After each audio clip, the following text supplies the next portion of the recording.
اچھا تو میرا آپ سے ایک سوال ہے. ایک حدیث آتی ہے صحیح بخاری میں جس میں کہا جاتا ہے کہ اگر شادی ہو رہی ہو ایک ورجن کی تو اگر وہ خاموش رہے تو اس کی خاموشی بھی یس تسلیم کر لی جاتی ہے. پہلی تو بات یہ بھی آڈ ہے.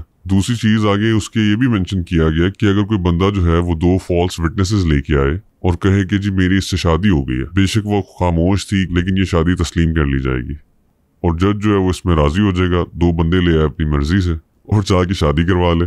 اب یہ بڑی عجیب سی حدیث ہے، اس کے بارے میں آپ کیا کہتے ہیں؟ دیکھیں ایک بہت بڑی پرابلم جو ہم اپنے معاشرے میں فیس کرتے ہیں نا، وہ یہ ہے ہمارے یہاں ایک بہت غلط کانسیپٹ پایا جاتا ہے جس کو ٹیکنیکل ٹرمز میں انیکرونزم کہا جاتا ہے. انیکرونزم بیسکلی یہ ہے کہ کسی دور کی ایک روایت اور ٹریڈیشن ہے اور آپ اس کو کانٹیکس سے نکال کے آج کل کے دور کے اور آج کل کے کانٹیکس کے مطابق دیکھیں اور آپ کو وہ بہت بڑی آڈ لگے، اولڈ فیشن لگے اور آپ اس پہ کرٹیک کریں. اس کو کہتے ہیں انیکرونزم. یہ جو آپ نے پہلی بات کی کہ جی خاموشی جو ہے یس تسلیم کر دیا جاتا ہے، دیکھیں ہمارے معاشرے میں جہاں بہت زیادہ خواتین کو اوپن اور ان کے رائٹس اوپن ہونے کے اور اپنے رائٹس کے بارے میں بات کرنے کے اوپر پروموٹ کیا جاتا ہے، وہاں پہ واقعی یہ بات بڑی عجیب سی آڈ سی لگتی ہے کہ خاتون خاموش ہو گئی تو بس یس ہی یس ہے. لیکن اس معاشرے کو اگر آپ دیکھیں عربوں کے معاشرے میں، تو وہاں پہ یہ سوال حضرت عائشہ نے کیا، ایک خاتون نے کیا اللہ کے رسول صلی اللہ علیہ وسلم سے. اللہ کے رسول، ایک خاتون بعض اوقات نہیں بول سکتی تو پھر کیا کرے؟ کیونکہ آپ نے حکم دیا تھا کہ اسے اجازت لینی. تو حضرت عائشہ نے کہا کہ اللہ، کیونکہ she was a woman, she was part of that society, اور کلچر ان کو پتا تھا کہ ہم خواتین نہیں بولتی، ہمیں مشکل ہوتا ہے، ہر خاتون نہیں بول سکتی. تو انہوں نے کہا اللہ کے رسول اگر کوئی خاتون نہیں بول پاتی، خاموش رہتی حیا کی وجہ سے، تو پھر کیسے وہ اجازت دے؟ آپ صلی اللہ علیہ وسلم نے کہا کہ اگر وہ خاموش رہتی ہے تو خاموشی ہی اس کی ہاں تسلیم کر لی جائے. ہم اس کو فورس نہیں کریں گے کہ وہ اپنے کمفرٹ زون سے باہر نکل جا کے اوپن ہو کے بولڈ ہو کے یہ کہے کہ ہاں میں اس سے شادی کرنا چاہتی ہوں. تو یہ تو بلکہ دین کی اس کے اوپر احسان ہے ایک قسم کا کہ انہوں نے اس کی جو کمفرٹ زون کا خیال رکھا.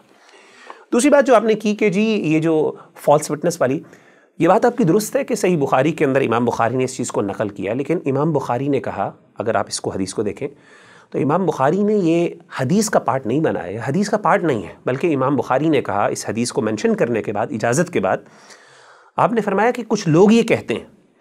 اور بیسکلی امام بخاری نے کچھ فقہا جو ہیں ان پہ کرٹیسزم کرتے ہوئے یہ کوٹ کیا کہ ان کی عجیب سی رائے ہے، بڑی آڈ سی، کہ وہ یہ کہتے ہیں کہ اگر کوئی بندہ فالس وٹنسز کے تھرو شادی کر لیتا ہے اور قاضی اس کو اپروو کر لیتا ہے، کیونکہ حدیث میں آتا ہے کہ قاضی کے پاس ایک اتھارٹی ہے، although ولی کی غیر موجودگی میں اتھارٹی ہوتی ہے. حدیث میں آتا ہے السلطان ولی من لا ولی لہ، کہ سلطان اس کا ولی ہے جس کا کوئی ولی نہیں ہے.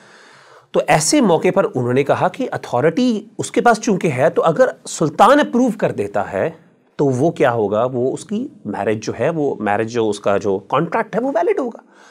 although اس سے امام بخاری ایگری نہیں کرتے، ہم بھی ایگری نہیں کرتے، اور اس لیے انہوں نے کرٹیسزم کیا اس بات پہ کہ بڑی عجیب بات ہے کہ فالس وٹنسز کی بیسس پہ آپ کیسے ایک چیز کو ویلیڈیٹ کر سکتے ہیں.